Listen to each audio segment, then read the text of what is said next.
मित्रांनो, मराठी भाषेमध्ये चांगल्या विषयावर तयार झालेली फिल्म म्हणजे सालबर्डी. सालबर्डी या गावामध्ये अचानक मुलं बेपत्ता व्हायला लागतात. त्यांचा मृतदेह आढळून येतो.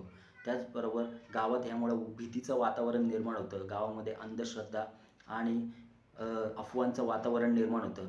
यामध्ये तपास करण्यासाठी एक मनोरमा अधिकाऱ्याची नेमणूक होते. त्यांना तपास करताना यामागं कोण आहे, काय आहे, ही गोष्टी का घडत जातात, हे बघण्यासारखं आहे. हे सगळं बघण्यासाठी तुम्हाला ही फिल्म बघावी लागेल. मित्रांनो, दिग्दर्शनाचा विचार केला तर याचं दिग्दर्शन रमेश चौधरी यांनी केलेलं आहे. त्यांनी ग्रामीण भागातील वातावरण, अंधश्रद्धा आणि गुन्हेगारी यांचा समतोल मांडणारी ही कथा त्यांनी सादर केलेली आहे.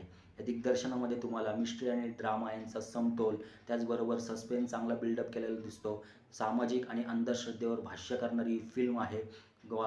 ग्रामीण वातावरणातील जे वास्तववादी चित्रण तुम्हाला ह्यात बघायला मिळतं. तुम्ही जर फिल्म बघितली असेल तर तुम्ही कमेंटमध्ये सांगा तुम्हाला ही फिल्म कशी वाटली.